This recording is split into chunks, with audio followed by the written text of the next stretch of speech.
നമ്മൾ ഇല്ലിക്കൽ നിന്ന് ഇറങ്ങുന്ന സമയമായപ്പോഴത്തേക്കും ഭയങ്കരമായിട്ടൊരു മഴ വന്നേ. ഭയങ്കരമായിട്ടൊരു മഴ എന്ന് പറഞ്ഞിട്ടുണ്ടെങ്കിൽ നല്ല മഴ പെയ്തു. അപ്പം നമ്മൾ കംപ്ലീറ്റ്ലി നനഞ്ഞെന്ന് വേണമെങ്കിൽ പറയാം. പക്ഷെ ഞാൻ ഭയങ്കര ഫാസ്റ്റിൽ ഓടി വന്ന് കാറിൽ കയറിയിരുന്നു. പിന്നെ കാർ സ്റ്റാർട്ട് ചെയ്ത് കുറച്ചങ്ങ് ആയി കഴിഞ്ഞപ്പോഴത്തേക്കും മൂല്യാൻറ്റീനെ ഇറക്കണം. അപ്പോൾ പിന്നെ എന്തായാലും ഭക്ഷണം കഴിച്ചിട്ട് പോകാമെന്ന് വിചാരിച്ച് നമ്മളൊരു കടയിൽ കയറി കേട്ടോ. അപ്പോൾ കടയിൽ കാണുന്ന കാഴ്ചകളാണ്. അപ്പോൾ ഇവൻ ശംഖു ഇതിനെ കണ്ടപ്പോൾ അതേ ഒരു തീപ്പെട്ടി തലയിൽ നിൽക്കുന്നു എന്ന് പറഞ്ഞു. നമ്മൾ സാധാരണ മനുഷ്യരാണെങ്കിലും ഈ ഹെയർ സ്റ്റൈലൊക്കെ വെച്ചിട്ട് ഇങ്ങനെ പറയാറുണ്ട്. അപ്പോൾ നമ്മൾ ആദ്യം കരുതി ഇനി ആരാ ഇവൻ പറഞ്ഞത്. അത് കഴിഞ്ഞപ്പോഴാണ് ഇത് കണ്ടത്. തീപ്പെട്ടി തലയെന്ന് പറഞ്ഞാൽ അവരെന്തോ ഉണ്ടാക്കി വെച്ചിരിക്കുന്നതാണ്. പിന്നെ അതുകൊണ്ട് ഇപ്പം ഞാൻ ഈ അകത്ത് കയറിയിട്ട് തിരിച്ചിറങ്ങണം എന്നാണെന്നറിയോ? അത് വേറൊന്നുമല്ല, ഞാൻ കാറിനകത്തിരിക്കുമ്പോൾ ശരിക്കും പറഞ്ഞാൽ കമ്മലൊന്നും അങ്ങനെ ഇടാറില്ല. വേറൊന്നുമല്ല, ഭയങ്കര കനമാണ് ഇങ്ങനത്തെ ജിമിക്കിനൊക്കെ. ചിലതിന് ഇത്ര കനയില്ല എന്ന് പറഞ്ഞാലും അത്യാവശ്യം കനം ഉണ്ടാവും. അപ്പോൾ ഞാനിങ്ങനെ ചെറിയ സ്റ്റഡില്ലേ സ്വർണ്ണത്തിൻ്റെ, അതങ്ങനെ ഇട്ട് ശീലിച്ചിരിക്കുന്നതുകൊണ്ട് എനിക്ക് ഇങ്ങനത്തെ വലിയ കമ്മലൊക്കെ ഇടുമ്പോൾ ഭയങ്കര ബുദ്ധിമുട്ടാണ്. പിന്നെ കാറിനകത്താണെങ്കിലും ഇങ്ങനെ എപ്പോഴും കാറ് മൂവ് ചെയ്യുന്ന അനുസരിച്ച് നമ്മുടെ കാതിങ്ങനെ അനങ്ങിക്കൊണ്ടിരിക്കുമല്ലോ. അപ്പോൾ അതൊക്കെ വെച്ചിട്ട് ഞാൻ ഊരി വയ്ക്കാറുണ്ടായിരുന്നു. അങ്ങനെ പിന്നെ ഞാൻ ഇടാൻ മറന്നു പോകും. ഇങ്ങനെ പുറത്തോട്ട് ഇറങ്ങുന്ന സമയത്തെ ധൃതിയിലൊക്കെ ഇറങ്ങുമ്പോൾ മറന്നു പോകും. പിന്നെ ഞാൻ പറഞ്ഞ ഫുഡ് കഴിക്കാനല്ലേ, കുഴപ്പമില്ല എന്ന് പറഞ്ഞിട്ട് അങ്ങനെ കയറി ഇരുന്ന് കഴിക്കുന്നതായിട്ട് കാണണേ. ശരിക്കും പറഞ്ഞാൽ ഈ റൈറ്റയില് നമ്മുടെ ഈ ഇതിനെന്താ പറയുന്നത്, ആ പിടിയും കോഴിക്കറിയും, അതിനോട് എനിക്ക് വലിയ അഭിപ്രായമില്ല കേട്ടോ. അത്യാവശ്യം നല്ല എമൗണ്ടും ആയി, എന്നാൽ അത്ര വലിയ ടേസ്റ്റും ഇല്ലായിരുന്നു.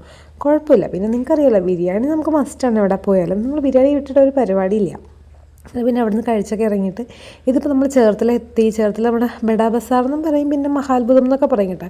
ശരിക്കും ഒരു അത്ഭുതമാണ്. കാരണം നല്ല റേറ്റ് കുറവിൽ നമുക്ക് കുറേയധികം സാധനങ്ങൾ കിട്ടും. ഒറ്റ ഒരു ഇത് വന്നിട്ടുണ്ടെങ്കിൽ ഇഷ്ടംപോലെ സാധനങ്ങൾ കിട്ടുന്നുണ്ട്.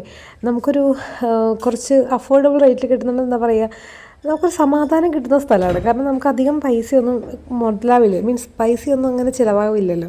അപ്പോൾ ഞങ്ങളിവിടെ വന്നതെന്ന് വെച്ചിട്ടുണ്ടെങ്കിൽ ഒരു മിറർ ശംഖുവിന് വേണ്ടി വാങ്ങിക്കണമായിരുന്നു. അപ്പോൾ അവരുടെ വീട്ടിലേക്ക് മിറർ ഉണ്ടായില്ല.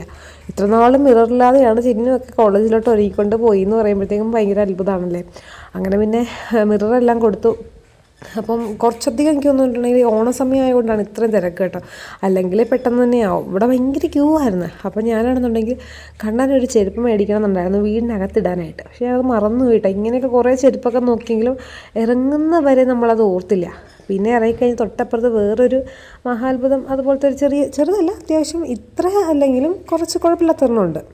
അങ്ങനെ പിന്നെ അവിടെ കയറിയിട്ട് ഒരു 150 രൂപയോ എന്തോ ആയിട്ടാ ചെരുപ്പിന്, വള്ളി ചെരുപ്പ് എന്തിനാന്നൊക്കെ മറന്നുപോയി. അത് ഞാൻ ഓർക്കണില്ല. അതൊന്നും ഞാൻ വീഡിയോ എടുത്തിട്ടുണ്ടായില്ല. കാരണം കുറേയൊക്കെ എടുത്തു വന്നപ്പോൾ വിഷമിച്ച്, ശരിക്കും പറഞ്ഞാൽ രാവിലെ ഇറങ്ങിയതല്ലേ. അപ്പം നല്ല വിഷമിച്ചിട്ടുണ്ട് ഞങ്ങളെല്ലാവരും. അങ്ങനെ പിന്നെ ഏകദേശം അന്നത്തെ ദിവസം കഴിഞ്ഞു. അപ്പോൾ ഇന്നത്തെ വീഡിയോ ചിത്രമേ ഉള്ളൂ. അപ്പോൾ നെക്സ്റ്റ് വീഡിയോ ആയിട്ട് കാണുന്നവരെ ബൈ ബൈ.